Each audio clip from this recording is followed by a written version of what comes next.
ಈಗ ಬೆಂಗಳೂರಿನ ಇತರ ಸುದ್ದಿಗಳನ್ನು ಫಟಾಫಟ್ ಅಂತ ನೋಡೋಣ. ಜಸ್ಟ್ ಫೈನಲ್ಲಿ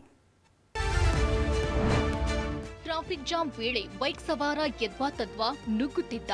ಆಟೋಗೆ ಬೈಕ್ ಟಚ್ ಆಗ್ತಿದೆ ಅಂದಿದ್ದಕ್ಕೆ ಬೈಕ್ ಸವಾರ ಆಟೋ ಡ್ರೈವರ್ ಮೇಲೆಯೇ ಹಲ್ಲೆಗೈದಿರುವ ಘಟನೆ ಯಶವಂತಪುರದ ತ್ರಿವೇಣಿ ರಸ್ತೆಯಲ್ಲಿ ನಡೆದಿದೆ. ಕೈಯಲ್ಲಿದ್ದ ಕಬ್ಬಿಣದ ಬಳೆಯಿಂದ ಯುಪಿ ಮೂಲದ ಯುವಕ ಮನಬಂದಂತೆ ದಾಳಿ ಮಾಡಿರುವ ದೃಶ್ಯ ಮೊಬೈಲ್ನಲ್ಲಿ ಸೆರೆಯಾಗಿದೆ. ಪ್ರಶ್ನಿಸಿದ ಸ್ಥಳೀಯರಿಗೂ ಆವಾಜ್ ಹಾಕಿದ್ದಾನೆ. ಆರೋಪಿಯನ್ನ ಯಶವಂತಪುರ ಪೊಲೀಸರು ವಶಕ್ಕೆ ಪಡೆದಿದ್ದಾರೆ.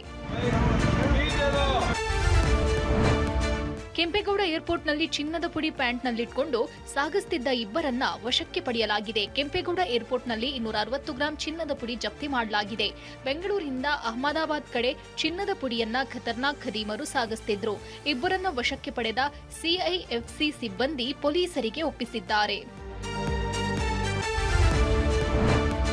ಬೆಂಗಳೂರಿನಲ್ಲಿ ಫುಟ್ಪಾತ್ ಒತ್ತುವರಿ ವಿರುದ್ಧ ಜಿಬಿಎ ಅಬ್ಬರಿಸಿತ್ತು. ಆದ್ರೀಗ ಜಯನಗರ 4ನೇ ಬ್ಲಾಕ್, ಗಾಂಧಿ ಬಜಾರ್, ಸಿದ್ದಾಪುರ, ಮಲ್ಲೇಶ್ವರಂನಲ್ಲಿ ಮತ್ತೆ ಫುಟ್ಪಾತ್ ಜಾಗವನ್ನ ಅತಿಕ್ರಮಣ ಮಾಡಲಾಗಿದೆ. ಒಂದೇ ವಾರದಲ್ಲಿ ತೆರವುಗೊಂಡಿದ್ದ ಜಾಗವನ್ನ ಮತ್ತೆ ಕಬ್ಜಾ ಮಾಡಿದ್ದಾರೆ. ಟಿವಿ9 ರಿಯಾಲಿಟಿ ಚೆಕ್ನಲ್ಲಿ ಇದು ಬಟಾ ಬಯಲಾಗಿದೆ. ಸಂಕೀರ್ಣದಲ್ಲೂ ಕೂಡ ಫುಟ್ಪಾತ್ ಒತ್ತುವರಿ ತೆರವು ಕಾರ್ಯಾಚರಣೆ ಆಗಿತ್ತು. ಬಟ್ ಆದರೆ ಇಲ್ಲಿ ಸರಿಯಾಗಿ ನಿಗಾ ಇಟ್ಟಿಲ್ಲ. ಮತ್ತೆ ಇಲ್ಲಿ ವ್ಯಾಪಾರ ಶುರುವಾಗಿರ್ತಕ್ಕಂಥದ್ದು.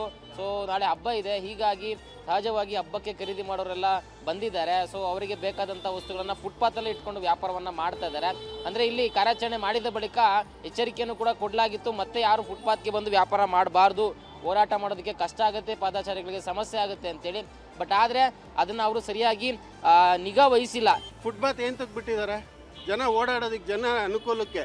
ಇಲ್ಲಿ ಫುಟ್ಪಾತಲ್ಲೂ ಗಾಡಿಗಳು ಹಾಕ್ಕೊಂತಾರೆ, ರೋಡಲ್ಲೂ ವ್ಯಾಪಾರ ಮಾಡಲಿ, ಬೇಡ ಅನ್ನಲ್ಲ. ನಾವು ಒಂದು ಸೈಡಲ್ಲಿ ನಿಲ್ಲಿಸ್ಕೊಂಡು ಮಾಡಲಿ.